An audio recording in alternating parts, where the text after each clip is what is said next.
মুরগির liver, stomach বা পা এগুলো কিন্তু অনেকের যেমন ভীষণ প্রিয়, আবার অনেকেই এটা দেখেই নাক ছিটকায়। তবে যারা নাক ছিটকান তাদেরকে বলছি, একবার এইভাবে রান্না করে মুরগির এই স্টোমাক, লিভার বা পা একবার খেয়ে দেখুন, দেখবেন মাংস ফেলে বারবার এটাই খেতে ইচ্ছা করছে। তো নমস্কার বন্ধুরা, আমি কল্যাণী আর আপনারা দেখছেন কল্যাণীর রান্নাঘর। তো চলুন আজকের রেসিপিটি দেখে নেওয়া যাক। প্রথমেই একটা মিক্সিং জার নিয়ে নিয়েছে, তার মধ্যে দিয়ে দিয়েছি 15 থেকে 20 কোয়া বড় সাইজের রসুন আর 1 ইঞ্চি আদা একটু কুচি করে কেটে দিয়েছি। পাকা লঙ্কা দিয়ে দিলাম 6টা, ঝাল অবশ্যই আপনারা আপনাদের টেস্ট অনুযায়ী দিয়ে দেবেন, আর 1 টিস্পুন গোটা জিরে।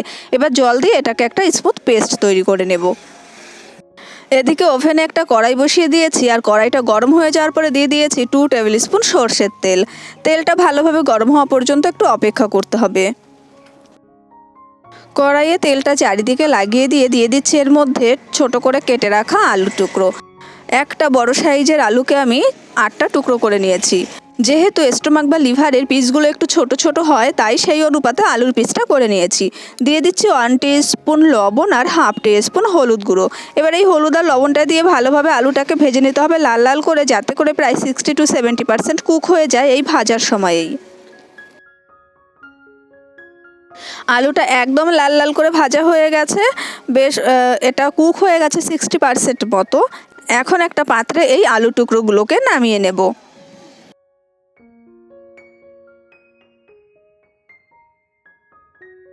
এখন এই তেলের মধ্যে দিয়ে দিচ্ছি আমি আরও 2 টেবিল স্পুন সর্ষের তেল।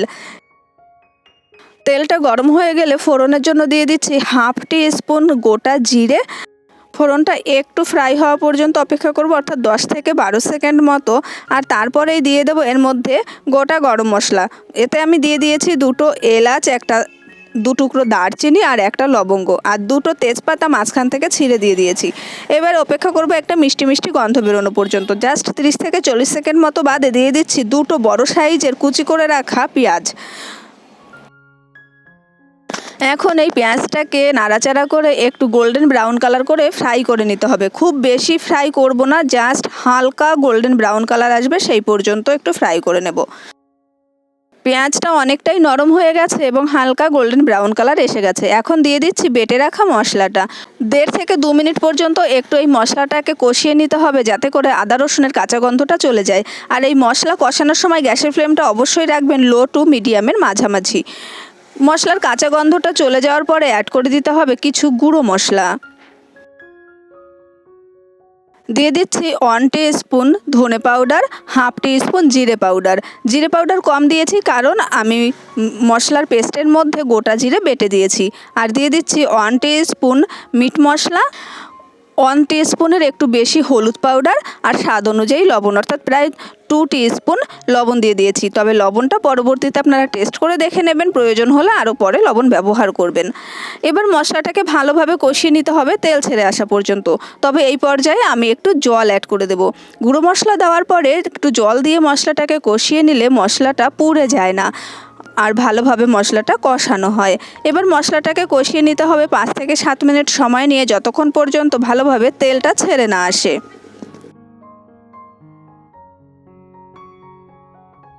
মশলাটা বেশ খানিকটা সময় নিয়ে কষিয়ে নিয়েছি। এই সময় আমি অ্যাড করে দিচ্ছি চই ঝাল। তবে চই ঝালটা অনেকেই পছন্দ করেন না, যারা পছন্দ না করেন তারা এটা স্কিপ করে যাবেন। আর অনেক ক্ষেত্রে এই চই ঝালটা সব জায়গা পাওয়াও যায় না, তাই এটা আমি আমার স্বাদের জন্য, অর্থাৎ আমাদের বাড়িতে যেহেতু বেশি এটার প্রচলন আছে, তাই আমি এই চই ঝালটা ইউজ করছি। তবে আপনারা যারা পছন্দ করেন না বা কখনো খেয়ে দেখেননি এটা, তারা স্কিপ করে যাবেন। তো মশলাটা খুব ভালোভাবে কষানো হয়ে গেছে। এখন দিয়ে দিচ্ছি এর মধ্যে স্টোমাক আর গলা আর মুরগির পা। এটা ভালোভাবে ধুয়ে পরিষ্কার করে নিয়েছি। তবে ভালোভাবে কেটে পরিষ্কার করে নেওয়ার পরে এটাকে কিন্তু একটু গরম জলে ধুয়ে নেবেন। এতে করে স্টোমাকের যে একটা গন্ধ থাকে, সেই গন্ধটা থাকবে না। অবশ্যই গরম জলে ধুয়ে নিতে হবে। এই সময় কিন্তু আমি মুরগির লিভারটা অ্যাড করিনি, তবে কেন এই সময় দেইনি সেটা জানতে পারবেন একটু বাদেই। তো এখন মশলার সঙ্গে এই মাংসটাকে ভালোভাবে মিশিয়ে নিতে হবে একটু সময় নিয়ে। আমার চ্যানেলে এরকমই কম উপকরণে সহজ সহজ রেসিপি আমি শেয়ার করে থাকি। যদি আপনাদের ভালো লাগে তাহলে চ্যানেলটা অবশ্যই সাবস্ক্রাইব করে রাখবেন। এখন ঢাকা চাপা দিয়ে অপেক্ষা করব 5 মিনিট। মিনিট 5 বাদে ঢাকা চাপা খুলে নিয়েছি। এখন এটাকে নাড়াচাড়া করে নিতে হবে যাতে করে নিচে ধরে না যায়। তবে এই পুরো মাংসটা কষানোর সময় কিন্তু গ্যাসের ফ্লেমটা অবশ্যই রাখবেন লো টু মিডিয়ামে। হাই ফ্লেমে একদমই মাংসটা কষাতে যাবে না, এতে করে নিচে পুড়ে যাবে এবং মাংসটা ভালোভাবে কষানো হবে না। তো 3 থেকে 4 মিনিট বা 5 মিনিট বাদে বাদে ঢাকা চাপা খুলে নিয়ে এরকমভাবে নাড়াচাড়া করে উল্টে পাল্টে দিয়ে আবারও ঢাকা চাপা দিয়ে অপেক্ষা করবেন। তো এরকমভাবে দেখুন আমি বারবার করে কিন্তু এগুলোকে নাড়াচাড়া করে নিচ্ছি যাতে করে ভালোভাবে কষানো হয়। মিনিট 3 বাদে আবারও ঢাকা চাপা খুলে একটু নাড়াচাড়া করে নিয়ে এখন অ্যাড করে দিচ্ছি লিভার। অর্থাৎ লিভারটা পরে অ্যাড করার কারণ লিভারটা অনেকটাই নরম। আগেই যদি লিভার অ্যাড করে দেওয়া হয় তো মাংস কষাতে কষাতে কিন্তু লিভারটা একদমই গলে যায় আর গ্রেভির সঙ্গে মিশে যায়। সেক্ষেত্রে গ্রেভিটা খেতে একদমই ভালো লাগে না এবং কেউ যদি লিভার খেতে পছন্দ করে তাহলে লিভারটা আর এই মাংসর মধ্যে খুঁজে পাওয়া যায় না।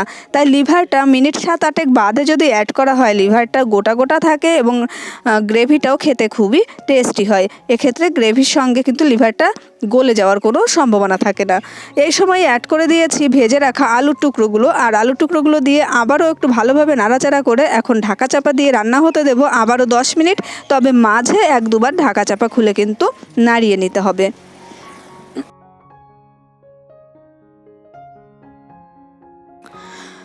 ফিরে এলাম 10 মিনিট মতো বাদে। দেখুন মাংসটা কিন্তু একদমই কষানো হয়ে গেছে। অর্থাৎ তো বারবার আমি এটাকে মাংস বলছি, যদিও এটা লিভার, স্টোমাক, পা এগুলো আর গলা আছে সঙ্গে, তো মাংসই হলো।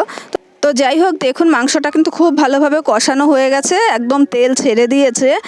তো আবারও একটু নাড়াচাড়া করে নিয়ে এই সময় কিন্তু একটু গরম জল অ্যাড করে দেবো। তবে মাংসয় কিন্তু অবশ্যই গরম জল ব্যবহার করবেন, এতে করে মাংসর টেস্ট বেশি ভালো হয়। আর অনেকটা বেশি সময় নিয়ে এগুলোকে কষিয়ে নেবেন, তাহলে খেতে ভালো লাগবে। এটা কষানো ভালো না হলে কিন্তু একদমই খেতে ভালো লাগে না। তো জল দিয়ে একটু নাড়াচাড়া করে নিয়েছি। আমি জাস্ট 1.5 কাপ মতো জল ব্যবহার করেছি, যেহেতু এটা কিন্তু কারি হচ্ছে না, একদম গ্রেভি বেশি থাকবে না, একদম শুকনো শুকনো করে রান্না করব, তাই জলের পরিমাণটা একদমই কম রেখেছি।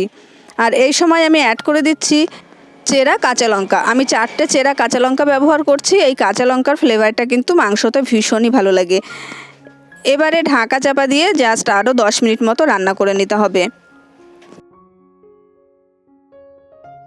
10 মিনিট মতো বাদে ঢাকা চাপা খুলে নিয়েছি। রান্নাটা অলমোস্ট কমপ্লিট হয়ে গেছে। এখন ওপর থেকে একটু গুঁড়ো গরম মশলা ছড়িয়ে দিয়ে ভালোভাবে মাংসের সঙ্গে মিশিয়ে দিতে হবে। অর্থাৎ সমস্ত মাংসের সঙ্গে গরম মশলাটা মিশিয়ে দিয়ে গ্যাসের ফ্লেম অফ করে ঢাকা চাপা দিয়ে স্ট্যান্ডিং টাইমে রেখে দেবো 5 থেকে 7 মিনিট। তারপরেই কিন্তু এটা সার্ভ করার জন্য একদমই রেডি। গরম গরম ভাত, রুটি বা পরোটা, লুচি সব কিছুর সঙ্গেই কিন্তু এই স্টোমাক, লিভার বা পা কষাটা কিন্তু খেতে অসাধারণ লাগে। তো আশা করছি আমার আজকের এই রেসিপিটি আপনাদের ভালো লেগেছে। দেখা হবে পরের রেসিপির সঙ্গে। সেই পর্যন্ত আপনারা সবাই ভালো থাকবেন, সুস্থ থাকবেন। দেখা হচ্ছে পরের রেসিপির সঙ্গে। আজকের মতো টাটা।